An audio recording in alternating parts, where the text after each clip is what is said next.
प्रिय दोस्तों, आपको मैं मानसरोवर भाग 4 की कहानी दरोगा जी सुनाने जा रही हूँ। लेखक हैं प्रेमचंद जी।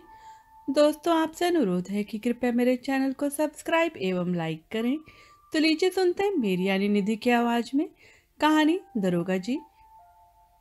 कल शाम को एक जरूरत से तांगे पर बैठा हुआ जा रहा था कि रास्ते में एक और महाशय तांगे पर आ बैठे। तांगे वाला उन्हें बैठाना तो न चाहता था, पर इनकार भी न कर सकता था। पुलिस के आदमी से झगड़ा कौन मोल ले। यह साहब किसी थाने के दरोगा थे। एक मुकदमे की पैरवी करने सदर आए थे। मेरी आदत है कि पुलिस वालों से बहुत कम बोलता हूँ। सच पूछिए तो मुझे उनकी सूरत से नफरत है। उनके हाथों प्रजा को कितने कष्ट उठाने पड़ते हैं, इसका अनुभव इस जीवन में कई बार कर चुका हूँ। मैं जरा एक तरफ खिसक गया और मुंह फेर कर दूसरी ओर देखने लगा कि दरोगा जी बोले, जनाब, यह आम शिकायत है कि पुलिस वाले बहुत रिश्वत लेते हैं, लेकिन यह कोई नहीं देखता कि पुलिस वाले रिश्वत लेने के लिए कितने मजबूर किए जाते हैं। अगर पुलिस वाले रिश्वत लेना बंद कर दें तो मैं हलफ से कहता हूँ कि ये जो बड़े बड़े ऊंची पगड़ी वाले रईस नजर आते हैं, सब के सब जेल खाने के अंदर बैठे दिखाई दें। अगर हर एक मामले का चालान करने लगे तो दुनिया पुलिस वालों को और भी बदनाम करे। आपको यकीन न आएगा जनाब, रुपए की थैलियां गले लगाई जाती हैं। हम हजार इनकार करें, पर चारों तरफ से ऐसे दबाव पड़ते हैं कि लाचार होकर लेना ही पड़ता है। मैंने उपहास के भाव से कहा, जो काम रुपए लेकर किया जाता है वही काम बिना रुपए लिए भी तो किया जा सकता है। दरोगा जी हंसकर बोले, वह तो गुनाह बेलज्जत होगा बंदा परवर। पुलिस का आदमी इतना कट्टर देवता नहीं होता, और मेरा ख्याल है कि शायद कोई इंसान भी इतना बेलौस नहीं हो सकता। और सींगों के लोगों को भी देखता हूँ, मुझे तो कोई देवता न मिला। मैं अभी इसका कुछ जवाब दे ही रहा था कि एक मियाँ साहब लंबी अचकन पहने तुर्की टोपी लगाए तांगे के सामने से निकले। दरोगा जी ने उन्हें देखते ही झुककर सलाम किया और शायद मिजाज शरीफ पूछना चाहते थे कि उस भले आदमी ने सलाम का जवाब गालियों से देना शुरू किया। जब तांगा कई कदम आगे निकल आया तो वह एक पत्थर लेकर तांगे के पीछे दौड़ा। तांगे वाले ने घोड़े को तेज किया। उस भले मानुस ने भी कदम तेज किए और पत्थर फेंका। मेरा सिर बाल बाल बच गया। उसने दूसरा पत्थर उठाया, वह हमारे सामने आकर गिरा। तीसरा पत्थर इतनी जोर से आया कि दरोगा जी के घुटने में बड़ी चोट आई, पर इतनी देर में तांगा इतनी दूर निकल आया था कि हम पत्थरों की मार से दूर हो गए थे। हाँ, गालियों की मार अभी तक जारी थी। जब तक वह आदमी आंखों से ओझल न हो गया, हम उसे एक हाथ में पत्थर उठाए गालियां बकते हुए देखते रहे। अब जरा चित्त शांत हुआ। मैंने दरोगा जी से पूछा, यह कौन आदमी है साहब, कोई पागल तो नहीं है?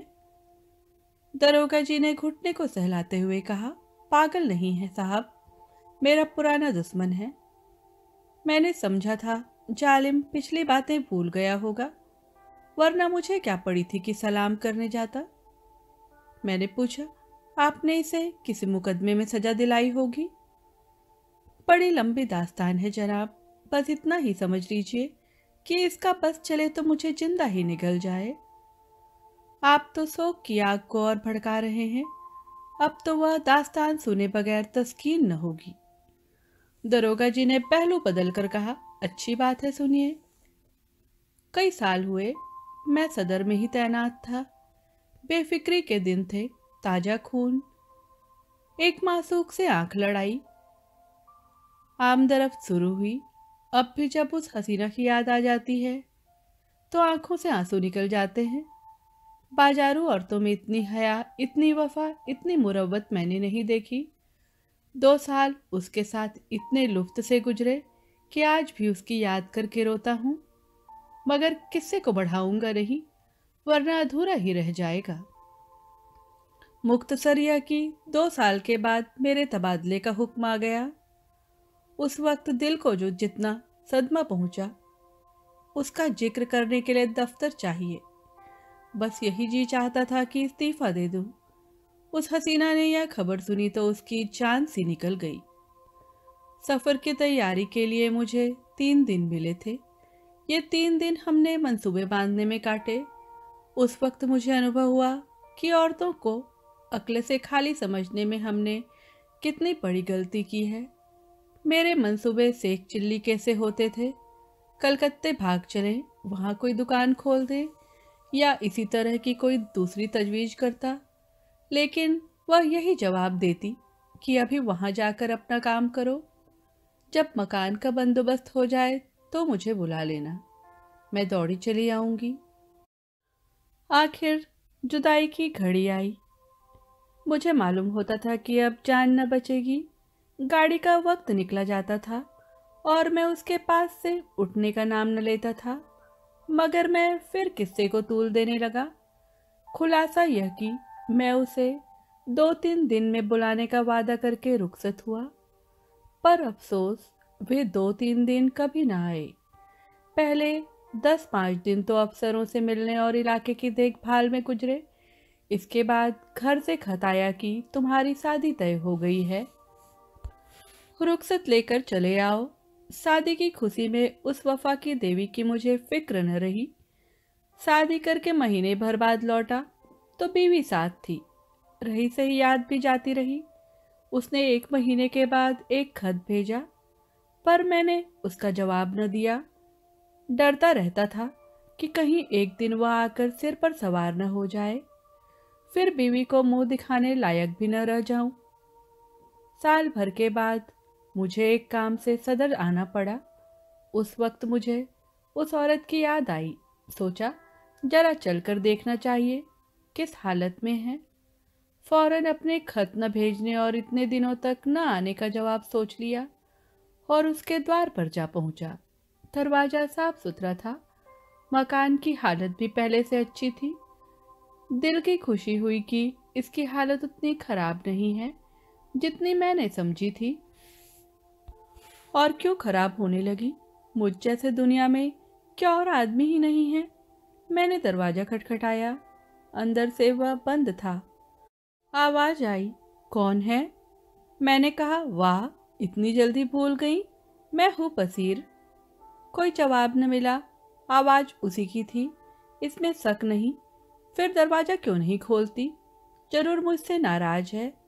मैंने फिर किवाड़ खटखटाए और लगा अपनी मुसीबतों का किस्सा सुनाने। कोई 15 मिनट के बाद दरवाजा खुला। हसीना ने मुझे इशारे से अंदर बुलाया और चट किवाड़ बंद कर लिए। मैंने कहा, मैं तुमसे मुआफ़ी मांगने आया हूँ।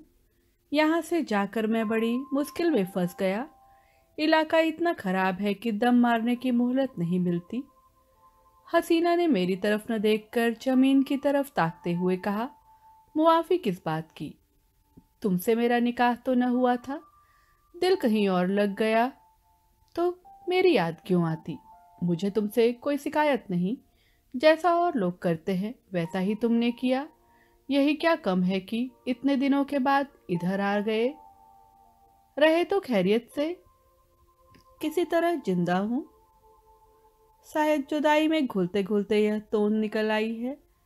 खुदा झूठ न बुलवावे, तब से दूने हो गए। मैंने झेपते हुए कहा, यह सारा बलगम का फिसाद है। भला मोटा में क्या होता? उधर का पानी निहायत बलगमी है। तुमने तो मेरी याद ही भुला दी। उसने अब की मेरी ओर तेज निगाहों से देखा और बोली, खत का जवाब तक न दिया, उल्टे मुझे को इल्जाम देते हो। मैं तुम्हें शुरू से बेवफा समझती थी और तुम वैसे ही निकले। बीवी लाए और मुझे खत तक न लिखा। मैंने ताज्जुब से पूछा, तुम्हें कैसे मालूम हुआ कि मेरी शादी हो गई? उसने रुखाई से कहा, यह पूछकर क्या करोगे? झूठ तो नहीं कहती। बेवफा बहुत देखे, लेकिन तुम सबसे बढ़कर निकले। तुम्हारी आवाज सुनकर जी में तो आया कि दुत्कार दूं, लेकिन यह सोचकर दरवाजा खोल दिया कि अपने दरवाजे पर किसी को क्या जलील करूं। मैंने कोट उतार कर खूंटी पर लटका दिया, जूते भी उतार डाले और चारपाई पर लेटकर बोला, लैली देखो, इतनी बेरहमी से न पेश आओ। मैं तो अपनी खताओं को खुद तस्लीम करता हूँ और इसलिए अब तुमसे मुआफ़ी मांगने आया हूँ। जरा अपने नाजुक हाथों से एक पान तो खिला दो। सच कहना, तुम्हें मेरी याद काहे को आती होगी? कोई और यार मिल गया होगा। लैली पानदान खोलकर पान बनाने लगी कि एकाएक किसी ने किवाड़ खटखटाए। मैंने घबराकर पूछा, यह कौन शैतान आ पहुंचा? हसीना ने होठों पर उंगली रखते हुए कहा, यह मेरे शौहर हैं। तुम्हारी तरफ से जब निराश हो गई तो मैंने इनके साथ निकाह कर लिया। मैंने त्योरियां चढ़ाकर कहा, तो तुमने मुझसे पहले ही क्यों न बता दिया? मैं उल्टे पांव लौट न जाता, यह नौबत क्यों आती? न जाने कब की यह कसर निकाली। मुझे क्या मालूम था कि यह इतने जल्द आ पहुंचेंगे। रोज तो पहर रात गए आते थे। फिर तुम इतनी दूर से आए थे, तुम्हारी कुछ खातिर भी तो करनी थी। यह अच्छी खातिर की बताओ। अब मैं जाऊं कहाँ? मेरी खुद कुछ समझ में नहीं आ रहा है। या अल्लाह, किस अजाब में फंसी। इतने में उन साहब ने दरवाजा खटखटाया। ऐसा मालूम होता था कि किवाड़ तोड़ डालेगा। हसीना के चेहरे पर एक रंग आता था, एक रंग जाता था। बेचारी खड़ी कांप रही थी, बस जबान से यही निकलता था, या अल्लाह रहम कर। बाहर से आवाज आई, अरे क्या तुम सरे शाम से सो गई? अभी तो 8 भी नहीं बजे, कहीं सांप तो नहीं सूंघ गया? अल्लाह जानता है, अब और देर की तो किवाड़ चिढ़वा दूंगा।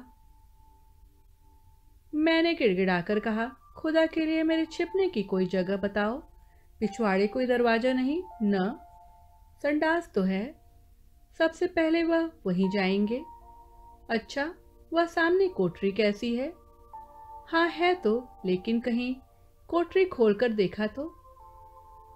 क्या बहुत डबल आदमी है? तुम जैसे दो को बगल में दबा ले तो खोल दो कोठरी। वह जो ही अंदर आएगा, मैं दरवाजा खोलकर निकल भागूंगा। हसीना ने कोठरी खोल दी। मैं अंदर जा घुसा। दरवाजा फिर बंद हो गया। मुझे कोठरी में बंद करके हसीना ने जाकर सदर दरवाजा खोला और बोली, क्यों किवाड़ तोड़े डालते हो? आ तो रही हूं। मैंने कोठरी के किवाड़ों के दराजों से देखा। आदमी क्या, पूरा देव था। अंदर आते ही बोला, तुम सरे शाम से सो गई थी? हाँ, जरा आंख लग गई थी। मुझे तो ऐसा मालूम हो रहा था कि तुम किसी से बातें कर रही हो। वहम की दवा तो लुकमान के पास भी नहीं। मैंने साफ सुना, कोई न कोई था जरूर। तुमने उसे कहीं छिपा रखा है। इन्हीं बातों पर तुमसे मेरा जी जलता है। सारा घर तो पड़ा है, देख क्यों नहीं लेते? देखूंगा तो मैं जरूर, लेकिन तुमसे सीधे सीधे पूछता हूं, बतला दो कौन था? हसीना ने कुंजियों का गुच्छा फेंकते हुए कहा, और कोई था तो घर में ही न होगा। लो सब जगह देखाओ। सुई तो है नहीं कि मैंने कहीं छिपा दी हो। वह शैतान इन चकमों में न आया। शायद पहले भी ऐसा ही चरका खा चुका था। कुंजियों का गुच्छा उठाकर सबसे पहले मेरी कोठरी के द्वार पर आया और उसके ताले को खोलने की कोशिश करने लगा। गुच्छे में उस ताले की कुंजी न थी। बोला, इस कोठरी की कुंजी कहाँ है? हसीना ने बनावटी ताज्जुब से कहा, अरे तो क्या उसमें कोई छिपा बैठा है? वह तो लकड़ियों से भरी पड़ी है। तुम कुंजी दे दो ना। तुम भी कभी कभी पागलों के से काम करने लगते हो। अंधेरे में कोई सांप बिच्छू निकल आए तो? ना भैया, मैं उसकी कुंजी न दूंगी। बला से सांप निकल आएगा, अच्छा ही हो निकल आए। इस बेहयाई की जिंदगी से तो मौत ही अच्छी। हसीना ने इधर उधर तलाश करके कहा, न जाने उसकी कुंजी कहाँ रख दी, ख्याल नहीं आता। इस कोठरी में तो मैंने और कभी ताला नहीं देखा। मैं तो रोज लगाती हूँ।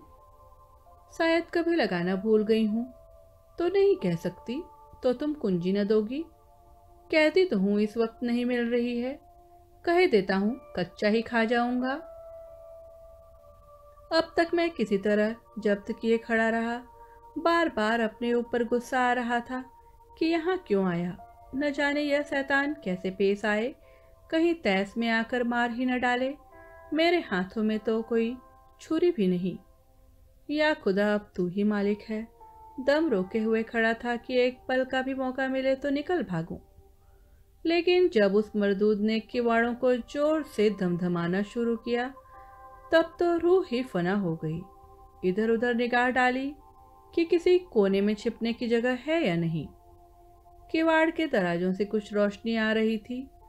ऊपर जो निगाह उठाई तो एक मचान सा दिखाई दिया। डूबते को तिनके का सहारा मिल गया। उचक कर चाहता था कि ऊपर चढ़ जाऊं कि मचान पर एक आदमी को बैठे देखकर उस हालत में मेरे मुंह से एक चीख निकल गई। यह हजरत अचकन पहने, घड़ी लगाए, एक खूबसूरत साफा बांध उकड़ू बैठे हुए थे। अब मुझे मालूम हुआ कि मेरे लिए दरवाजा खोलने में हसीना ने इतनी देर क्यों की थी। अभी इनको देख ही रहा था कि दरवाजे पर मूसल की चोटें पड़ने लगी। मामूली किवाड़ तो थे ही, 3-4 चोटों में दोनों किवाड़े नीचे आ रही और वह मरदूद लालटेन लिए कमरे में घुसा। उस वक्त मेरी क्या हालत थी, इसका अंदाज आप खुद कर सकते हैं। उसने मुझे देखते ही लालटेन रख दी और मेरी गर्दन पकड़कर बोला, अच्छा आप यहाँ तशरीफ रखते हैं, आइए आपकी कुछ खातिर करूं। ऐसे मेहमान रोज कहाँ मिलते हैं। यह कहते हुए उसने मेरा एक हाथ पकड़कर इतने जोर से बाहर की तरफ ढकेला कि मैं आंगन में औंधा जा गिरा। उस शैतान की आंखों से अंगारे निकल रहे थे। मालूम होता था उसके होंठ मेरा खून चूसने के लिए बढ़े आ रहे हैं। मैं अभी जमीन से भी उठने न पाया था कि वह कसाई एक बड़ा सा तेज छुरा लिए मेरी गर्दन पर आ पहुंचा। मगर जनाब, हूँ पुलिस का आदमी। उस वक्त मुझे एक चाल सूझ गई। उसने मेरी जान बचा ली, वरना आज आपके साथ तांगे पर न बैठा होता। मैंने हाथ जोड़कर कहा, हुजूर, मैं बिल्कुल बेकसूर हूँ। मैं तो मीर साहब के साथ आया था। उसने गरज कर पूछा, कौन मीर साहब? मैंने जी कड़ा करके कहा, वही जो मचान पर बैठे हुए हैं। मैं तो हुजूर का गुलाम ठहरा, जहाँ हुक्म पाऊंगा उनके साथ जाऊंगा। मेरी इसमें क्या खता है। अच्छा, तो कोई मीर साहब मचान पर भी तशरीफ रखते हैं? उसने मेरा हाथ पकड़ लिया और कोठरी में जाकर मचान पर देखा। वह हजरत सिमटे सिमटाए भीगी बिल्ली बने बैठे थे। चेहरा ऐसा पीला पड़ गया था, गोया बदन में जान ही नहीं। उसने उनका हाथ पकड़कर एक झटका दिया तो आप धाम से नीचे आ रहे। उनका ठाठ देखकर अब इसमें कोई शुबा न रहा कि वह मेरे मालिक हैं। उनकी सूरत देखकर उस वक्त तरस के साथ हंसी आती थी। तू कौन है बे? जी, मैं। मेरा मकान, यह आदमी झूठा है या मेरा नौकर नहीं है? तू यहाँ क्या करने आया था? मुझे यही बदमाश मेरी तरफ देखकर धोखा देकर लाया था। यह क्यों नहीं कहता कि मजे उड़ाने आया था? दूसरों पर इल्जाम रखकर अपनी जान बचाना चाहता है सुअर। ले, तू भी क्या समझेगा कि किसके पाले पड़ा था। यह कहकर उसने उसी तेज छुरे से उन साहब की नाक काट ली। मैं मौका पाकर बेतहासा भागा, लेकिन हाय हाय की आवाज मेरे कानों में आ रही थी। इसके बाद उन दोनों में कैसी छनी, हसीना के सिर पर क्या आफत आई, इसकी मुझे कुछ खबर नहीं। मैं तब से 20 बार सदर आ चुका हूँ, पर उधर भूल कर भी नहीं गया। यह पत्थर फेंकने वाले हजरत वही हैं जिनकी नाक कटी थी। आज न जाने कहाँ से दिखाई पड़ गए और मेरी सामत आई कि उन्हें सलाम कर बैठा। आपने उनकी नाक की तरफ शायद ख्याल नहीं किया। मुझे अब ख्याल आया कि उस आदमी की नाक कुछ चिपटी थी। बोला, हाँ, नाक कुछ चिपटी तो थी, मगर आपने उस गरीब को बुरा चरका दिया। और करता ही क्या, जरूर दबा लेते, मगर चोर का दिल आधा होता है उस वक्त अपनी अपनी पड़ी थी कि मुकाबले करने की सोचती। कहीं उस रमझल्ले में धर लिया जाता तो आबरू अलग जाती और नौकरी से अलग हाथ धोता। मगर अब इस आदमी से होशियार रहना पड़ेगा। इतने में चौक आ गया और हम दोनों ने अपनी अपनी राह ली। दोस्तों, आप सुन रहे थे प्रेमचंद जी की कहानी दरोगा जी।